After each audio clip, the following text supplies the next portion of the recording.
अस्सलाम वालेकुम रहमतुल्लाहि व बरकातुहू। उम्मीद करता हूँ कि आप सब लोग खैरियत से होंगे। मौला बस चैनल के अंदर आप सबका खुशामदीद हो। आज की वीडियो भी एक केस से मुतल्लिक है। एक छोटे बच्चे का केस मुझे बैरून मुल्क से आया, जिसके अंदर बच्चे के अंदर कुछ डिले था, उसकी स्पीच के अंदर डिले था। वैसे तो बच्चा किसी किस्म की किसी बीमारी में मुब्तला नहीं था, लेकिन कई दफ़ा कुछ ऐसी वजूहात होती हैं कि बच्चा जो है वो उस तरह से आगे नहीं बढ़ पाता, और बच्चे को जनरली तौर पर कोई प्रॉब्लम नहीं होती, लेकिन डॉक्टर जो है वो उसको ADHD या ऑटिज़म का जो है वो नाम दे देते हैं। तो मामूली सी केस है, छोटा सा बच्चा है, गालबन 8 या 10 साल की उसकी उम्र होगी। तो उसकी वालदा ने रब्ता किया। पहले वो दवाई नहीं देना चाहती थी, फिर उन्होंने रब्ता किया, और बाद में जब दवाइयाँ उनको इस्तेमाल करवाएंगी तो उन्होंने कहा कि बाद में जो फीडबैक आया वो मैं आपको पढ़ के सुना देता हूँ। कि मैं आपका वीडियोस बाकायदगी से देख रही हूँ। मैंने भी ज़हनी और जिस्मानी कैफियत में होम्योपैथिक दवाइयों का और ख़ास तौर पर ज़हनी परेशानियों में बकफ्लावर दवाइयों में बहुत बेहतरी देखी है। ऑटिज़म के बच्चों और डिप्रेशन के मरीज़ों को भी बहुत ज़्यादा मायूसी की हालत में बेहतरी हुई, और ये मैंने देखा है। मैं आपके लिए दुआ करती हूँ, और इसका इलाज भी अभी जारी है। आपका इस नुस्खे ने मरीज़, इसमें बच्चे ने भी दवाई ली थी और बच्चे की वालदा ने भी, क्योंकि बच्चे की वालदा भी कुछ ज़हनी मसाइल में का शिकार थी। तो और ये जो है मैसेज, ये गालबन बच्ची की जो घर में से गालबन उसकी जो दादी थी, उसने जो था वो ये फीडबैक दिया था, क्योंकि दादी ने ही राब्ता करके अपनी बहू का और अपने बच्चे का जो इलाज करवाया था। कि आपके इस नुस्खे से मरीज़ा को वापस ज़िंदगी की तरफ खींच लिया है।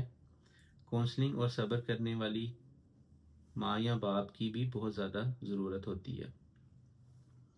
और अब वो अपने नवासे के बारे में लिखती हैं कि मेरे भी नवासे ने, जो एक लफ्ज़ नहीं बोलता था, 10 साल में कुरान करीम अब ख़त्म कर लिया है, इज्तिमा में जाता है और उसको इनामात नहीं मिले हैं, और इस हफ़्ते उसकी आमीन है। स्पीच थेरेपी, होम्योपैथिक और माँ बाप की दवाएं और मेहनत और हौसला जो है वो रंग लाया है। हमें हौसला नहीं हारना चाहिए, और यही सेहत और शफायाबी की एक जो है वो बुनियादी शर्त है। तो देखें कितना अच्छा हुआ कि ना तो सिर्फ वालदा, बच्चे जो छोटा बच्चा था उसको भी होम्योपैथिक और बकफ्लावर रेमेडी से अल्लाह ताला ने शफा दी। और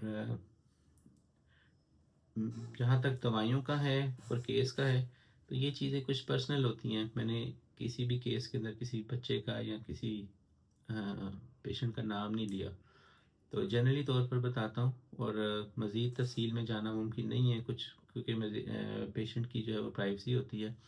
कुछ जनरल बातें मैं आपको बता देता हूँ कि कुछ केसेस में आदमी सफ़र करता है, कुछ केसेस में औरत सफ़र करती है, जिसके साथ उसकी शादीशुदा ज़िंदगी का भी बहुत ज़्यादा अहम ताल्लुक़ होता है। घरों में माँ बाप का अपने बच्चियों के साथ ठीक तरह से बर्ताव ना करना, ये भी माँ को डिस्टर्ब कर देता है। अगर तो आप सबसे बड़े बच्चे हैं, तब आपको ज़ाहिर सी बात है ज़्यादा दबाव का शिकार होगा आप पे। फिर इसके बाद जब आपकी शादी हो जाती है, तो अक्सर शादी जो है वो कामयाब नहीं हो सकती, जिसकी वजह से फिर औरत के ऊपर दबाव पड़ता है, फिर उसका यकीन उठ जाता है।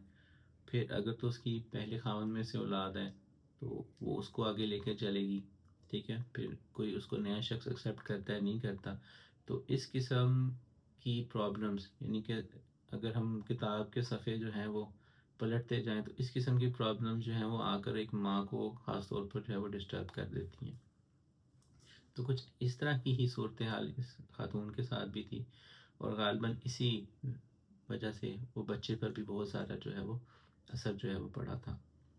तो अल्हम्दुलिल्लाह मरीज़ा को भी शिफा मिली और उसके बच्चे को भी मिली। और ये जो मैसेज जो था, ये गालबन उस बच्चे की जो है वो दादी माँ ने मुझे लिखा था, और बताया था कि ना तो सिर्फ मेरी बेटी यानी कि मेरी बहू ठीक हुई है, اور بلکہ میرا جو ہے وہ نواسا وہ بھی جو ہے وہ الحمدللہ ٹھیک ہو گیا۔ تو یہ بھی ایک کیس تھا ہومیوپیتھک کا کہ ہومیوپیتھک نے بہت اچھے طریقے سے فلاور ریمیڈیز کے ساتھ مل کر کام کیا اور جو ہے وہ مریض جو ہے وہ شفا یاب ہو گیا۔ اگلی ویڈیو کے اندر ایک نئے کیس کے ساتھ آپ کی خدمت میں حاضر ہوں گا۔ السلام علیکم ورحمۃ اللہ وبرکاتہ۔